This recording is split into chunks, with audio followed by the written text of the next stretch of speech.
mourning the Queen. Britain's longest-serving monarch passes away. Tonight, a look back on 70 years on the British throne. Reaction from the White House, plus the Queen and the Popes. On EWTN News Nightly for Thursday, September 8th, 2022.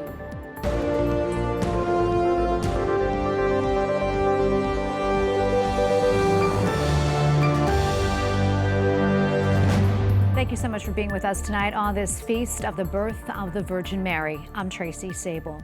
Tonight, the world mourns the Queen. Buckingham Palace confirms the longest-serving monarch in British history, Queen Elizabeth II, passed away today at the age of 96. A look back now at the extraordinary life of the Queen of the United Kingdom for the past 70 years plus. Clock Greenwich time.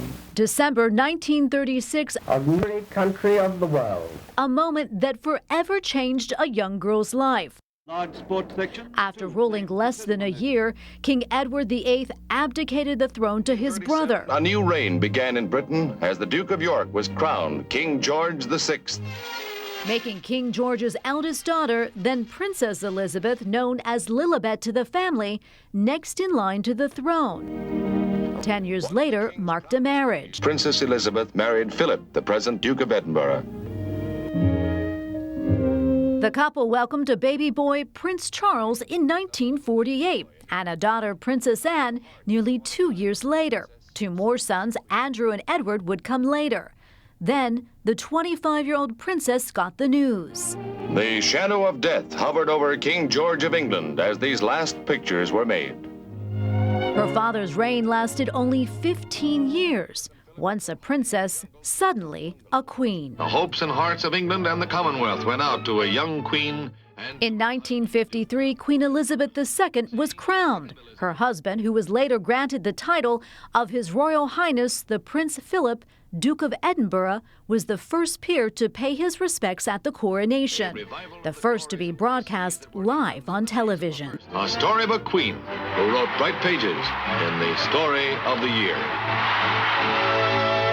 In the years that followed, during times of great social change, the Queen kept a busy schedule, traveling across the globe more widely than any other monarch before her, meeting with just about every U.S. president since being crowned. She remembers learning from her parents how important keeping America on side was during the war, and then America came into the war. She remembers that so well. She remembers, the American troops, D-Day, all that. To her, it's a very important part of her growing up.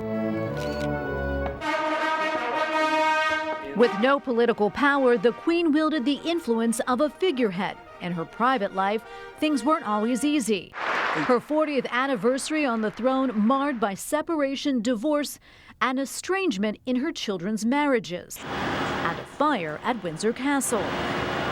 It has turned out to be an annus horribilis.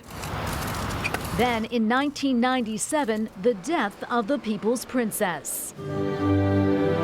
A great deal of heartache pacified with help from her greatest passions, horses and dogs, and balanced by joy, the weddings of her grandchildren, and later a new role of great-grandmother. But even that at times brought hardships.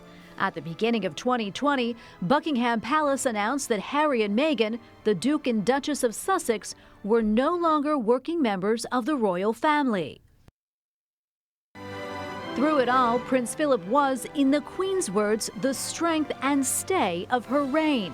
He died in 2021 before his 100th birthday after more than 70 years of marriage. It's been one of the great royal romances, I think, of history. From a girl who was third in line to the throne to the longest-serving monarch, Queen Elizabeth II leaves behind a legacy, a life full of family, faith, and devotion to country. King Charles III is the new monarch. In a statement, he writes, "The death of my beloved mother, Her Majesty the Queen, is a moment of the greatest sadness for me and all members of my family. We mourn profoundly the passing of a cherished sovereign and much-loved mother. I know her loss will be deeply felt throughout the country, the realms, and the Commonwealth, and by countless people around the world. During this period of mourning and change, my family and I will be comforted and sustained by our knowledge of the respect and deep affection in which the Queen was so widely held. Well, Queen Elizabeth met with countless world leaders during her more than 70 years on the throne, and that includes 5 popes. The Queen met Pope Francis at the Vatican in 2014. In 2010, Queen Elizabeth met Pope Benedict XVI in Scotland. Her Majesty met Pope St. John Paul II 3 times from 1980 to 2000. She met Pope St. John XXIII in 1961, and 1 year before becoming Queen, Elizabeth met Pope Pius XII. Pope Francis has sent a message to the King, writing in part, he's praying for the late Queen's eternal rest and in paying tribute to her life of unstinting service to the good of the nation and the Commonwealth, her example of devotion to duty, her steadfast witness of faith in Jesus Christ, and her firm hope in his promises. The White House is also reacting to the Queen's passing tonight. The news came suddenly right in the middle of the daily press briefing. White House correspondent Owen Jensen reports. Owen? Tracy, good evening to you tonight. President Joe Biden and First Lady Jill Biden wrote, Her Majesty Queen Elizabeth II was more than a monarch. She defined an era. And here's some more of what they wrote. And I'll read it here and we'll put it up on the screen. Queen Elizabeth was a stateswoman of unmatched dignity and constancy who deepened the bedrock alliance between the United Kingdom and the United States. She helped make our relationship special. And here's the exact moment in today's press briefing, which I was in, when reporters interrupted, announcing the Queen had died. So here's the thing, the Inflation Reduction Act. Okay. All right. Well, okay, so that's been confirmed. Okay, the royal family. So as I said earlier, you know, our hearts and our thoughts go to the family members of the Queen, goes to the people of United Kingdom. I don't want to get ahead. The press secretary, Karine Jean-Pierre, just learning right then and there about the Queen's passing. She said she did not want to get ahead of the president and kept her comments short before ending the briefing. She added the relationship between the U.S. and the U.K. has grown stronger and stronger, and again extended her condolences. Now, the president also said the Queen was a steadying presence and source of comfort and pride for generations of Britons. Now, the president was supposed to talk about vaccine boosters this afternoon in a speech, but of course that speech was canceled. At the White House, Owen Jensen, EWTN News Nightly. For more on the life and legacy of Queen Elizabeth II, we go now to Joanna Bogle, longtime Catholic writer based in London. Joanna, thank you so much for your time today on this somber occasion. First off, your thoughts and also the mood of the country right now. The whole feeling is so strange. You know, cliches are cliches because they're true. And everyone is saying things like, we've never known another queen. And she's always been there. It's almost odd, as if the walls aren't there, the floor isn't there. She's always been there. It's not that it's horrible. It isn't. It's solemn and sad. But it's not horrible. It's not like a war or a car crash or a little child dying. It's a wonderful old lady going to her rest, but it's extremely solemn, and of course it's epoch changing, it's end of era, it's all that. Most definitely, most definitely. I'm wondering, Joanna, what are your memories of the Queen, and what did she mean to the people of the United Kingdom? Like so many people, I have a certificate signed by her. I was a Queen's Guide, 8th Class Shulton Company, to ask. The top badge you got as a girl guide was to be a Queen's Guide. I got my Duke of Edinburgh's Gold Award too. That was a big thing for girls like me in the suburbs, in the cities, in the villages. You were a Queen's Guide, not just anyone's guide, if you passed all your top badges and stuff. All of us have ideas about the Queen. Christmas wasn't Christmas until you'd watched the Queen's broadcast, and a lot of discussion in families. Did you interrupt your Christmas dinner, did you rush through the second bit of it, the mince pies bit and everything, to see the Queen? We weren't the only family who would stand and toast the Queen. That was a very important part of Christmas. Always, always the Queen. And the Queen, as if there'd never been any other. Our thoughts in our family, we prayed, of course, for the Queen. And that was important. And then we prayed for the King. And of course, we don't know what name he'll take yet. Because we live in London, tomorrow we'll go to watch the solemn proclamation. He's got 24 hours, I suppose, to choose what name. He's probably been thinking about it a great deal for many years. There's a very somber feeling, but there's also a sense of something happening that, in a way, links you with the past, and in a curious way is very reassuring. And remember, we had this only a very short while since the Great Jubilee, and I went to St. James's Park with my husband and a friend, and a picnic in a hamper, you know. So there's still quite a together feeling.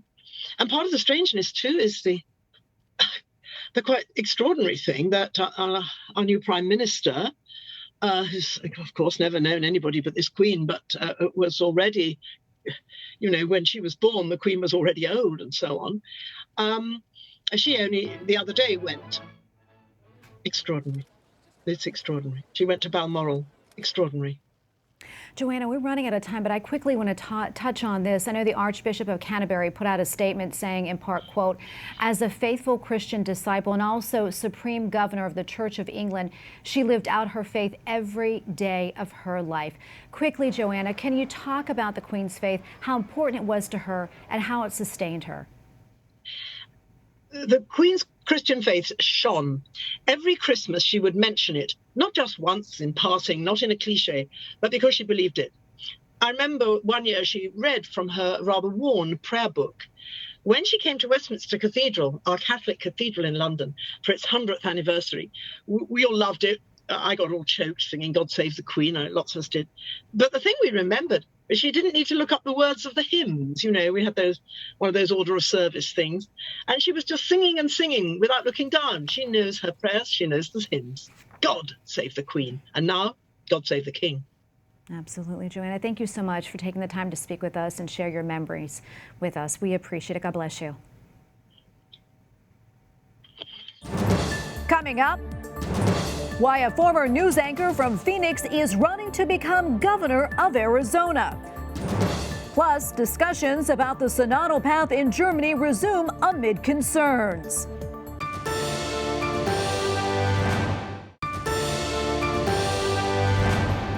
Can a former news anchor be the next governor of Arizona? Well, Kari Lake thinks that she can. Arizona is one of 36 governorships up for grabs in November's midterm elections. Her opponent is Arizona's Secretary of State, Katie Hobbs. Capitol Hill correspondent Eric Rosales takes a closer look at the race. I'm in Midtown Phoenix, Arizona, where Republican Governor Doug Ducey has reached his term limits. So longtime TV news anchor Kari Lake is hoping to keep the state red. I sat down with her to find out why Catholic voters might vote for her. I grew up in a Catholic family. I know that Catholics care deeply about a pro-life candidate. They want pro-life candidates. They want candidates who are for education freedom. They want candidates who are for religious freedom. And they want candidates who are willing to help those who are less fortunate. The Republican tells me it's hard to stomach her opponent's views on abortion. My opponent is, I don't even like to talk about her abortion policy because it is so macabre. She's for taking the life of our unborn up until birth and even after birth. Tackling the crisis at the border is also priority. She blames the Biden administration for making Arizona a pipeline for illegal immigration and drug smuggling. She tells me many migrants have no other choice than to turn to crime. But then when they get here, they have to pay those cartels off. They are essentially indentured servants while they live here in America illegally. I'm not okay with having a class of citizens who are indentured servants. We're America. We've moved beyond all of that. One criticism that I did hear was that you were Republican, then Democrat and Republican. What do you want to tell voters? This is not the old Democrat Party. You know, this is not the party of JFK. This is not the party that cares about working class folks. they've actually turned their back on our middle class. They've sold us out to China. And I think the fact that I have been a Democrat in my life before is helpful in bringing people over. Lake also says Democrats are walking away from the party and President Biden. And on faith? We have lost touch with God in this society. The very fabric of our society is being torn apart because we push God out. And we need to bring God back into our hearts, our families, our communities. And we need to do it quickly because we are, I believe, on the verge of just complete chaos because of it. Kari, you're a longtime newscaster. What made you get into politics? I walked away because I no longer had trust and faith in the news, and I didn't want to be reporting half-truths, which are basically lies. So I walked away from my salary, from my comfort of my job, into the unknown. It's important to note that I reached out to Lake's opponent, although my emails were never returned. In Phoenix, Arizona, Eric Rosales, EWTN News Nightly. Well, the Synodal Way members in Germany gathered today for the Fourth Assembly in Frankfurt. Right before the meeting, one of the founders confirmed the goal of establishing a permanent Synodal Council. The move would create a permanent body to oversee the church in Germany and is featured on the Assembly's schedule for tomorrow, September 9th. Joining us now from Rome is Andreas Thonhauser, EWTN Vatican Bureau Chief. Andreas, great to see you as always. Can you tell us more about the Synodal Way meetings? Sure, Tracy. So here in Rome, a lot of people pay close attention to what is being discussed and also voted on today and tomorrow in Germany. It will have some impact on the global church, at least here in Europe. Due to church tax organized by the state, the German Catholic Church is, as many know, one of the richest worldwide and has significant influence, not least here in Rome. And today, German Bishop Dieser from Aachen already made headlines in the run-up of the fourth meeting of the Synodal Path because of an interview with the German Times, a national newspaper. He said that homosexuality was willed by God and that the Church should rethink its stance on it. He's aware that the Vatican still sees it as a sin, he said, but Bishop Dieser seems to disagree with that, and he also advocated for revisiting the Church teachings on contraception. With Pope Francis, he agrees that abortion should be avoided in any case. So, Andreas, proponents of the German Synodal Way do stand with the Church's teaching on the sanctity of life.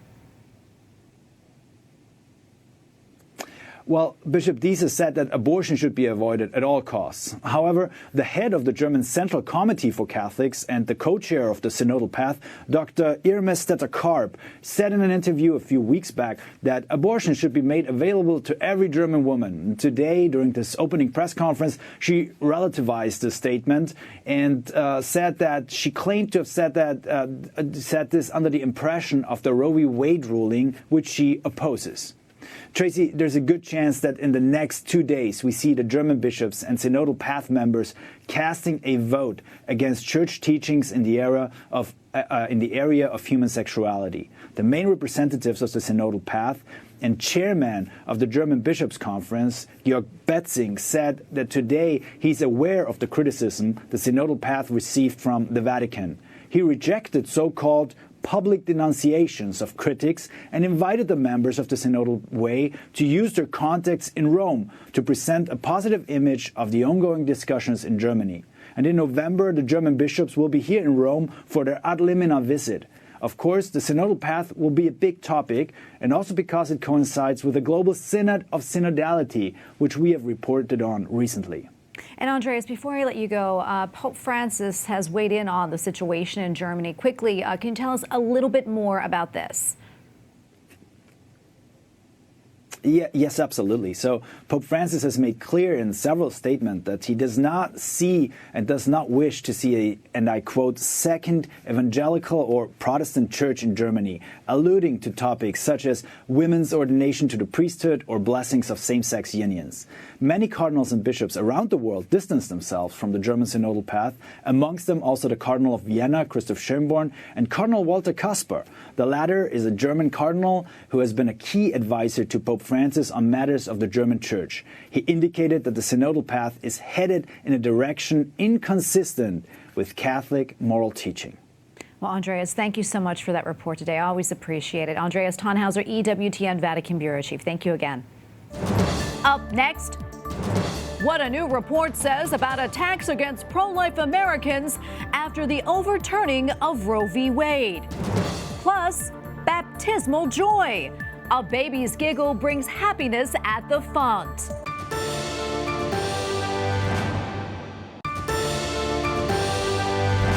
Well, a new report assesses the threats against pro-life people and organizations following the overturning of Roe v. Wade. Religious pro-life Americans under attack is from the Religious Freedom Institute.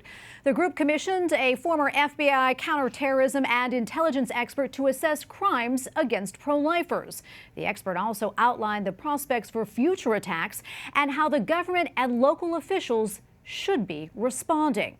Among the report's findings, against Catholic targets alone since the end of May 2020, there have been 4 incidents of a person being assaulted, 26 incidents of arson, 66 of property being destroyed, and 81 incidents of graffiti. We turn now to Nathaniel Hurd, director of the Religious Freedom Institute's North American Action Team, which took the lead on this report. Nathaniel, thank you so much for being here.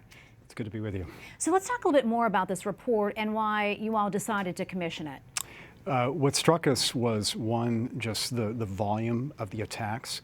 In a very short period of time, you had 63 pro-life organizations, mostly pregnancy centers helping women and their unborn and born children. But not just locally. This was a national thing that was happening, 26 states plus the District of Columbia. And what struck us was that this was happening against a backdrop, as you mentioned, of these attacks on Catholic churches. In that case, 174 Catholic sites, mostly churches, attacked. And the response from federal law enforcement and from the media, for the most part, has been the same. Silence. Yeah. And that's why we did the investigation. You know, so important that you did it, and so thank you so much, from all of us that you did. What do you think should be the government's response here? There was a time in America where if a church was attacked, any place of worship was attacked, a religious organization was attacked, people across the political and philosophical and religious spectrum condemned it. Government officials condemned it. Elected officials condemned it. And government authorities responded strongly. They investigated, they arrested, they prosecuted, they secured convictions. By contrast, we've seen this silence. And so it seems as if there's a different standard for religious people who hold views that are not necessarily shared by the current administration. Yeah, I was just going to say, what do you think is behind the silence? I think it's, two standards. But that's not the America that we should live in. People should be able to disagree with each other. They should be able to do so respectfully and peacefully. But the government, particularly law enforcement agencies, have a sacred responsibility to protect the public, regardless of their views on things that are contentious among Americans, questions like abortion. Yeah.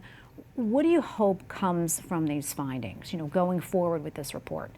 For us, a combination of things. One, whenever there's an attack, regardless of who it's against, there should be condemnation. Two, investigations, arrests, prosecutions, but then also organizations themselves, churches themselves, dioceses themselves, also need to strengthen their preparation. We see as we look across the country, there's a lot of variation between parishes, between dioceses, between pro-life organizations. Some they've taken the threat very seriously. They've taken steps to ensure that they've done the training, that they've secured their physical sites. And there are others who I think, frankly, hope that if they just keep their heads down, they're going to be left alone. And I think what we've seen with the attacks on Catholic churches and the pro-life organizations, that if people have not been attacked yet, there's a very high probability that they will be in the future. That was one of the key findings from the report. We're literally almost out of time, but I'm quickly wondering where do you see this all going, Nathaniel? Well, our report forecasts continued attacks. We're hoping that's not the case, but that seems likely in the near term. That's why at RFI we're undertaking a multi-year investigation to look at these attacks. and to report on them. You can find the report at rfi.org. But we want action. We want action from the government. We want action from elected authorities. And we're hoping that more media outlets take their responsibilities seriously and cover these attacks. Well, thank you for doing this report. Thank you for coming on to share all this with us. We appreciate it. Thank you. Well, finally tonight on the feast of the birth of Mary, our Blessed Mother, what could be more adorable and heartwarming than a giggling baby at his baptism, bringing joy to everyone, even the priest? While the pastor laughs together with a 4-month-old baby boy named Gray. The ceremony took place last week in the Philippines. Gray's mother says that her baby smiles at everyone and makes their day happy. And he made our day happy. And we thank you for watching tonight. For the entire EWTN News Nightly team, I'm Tracy Sable. Good night and God bless.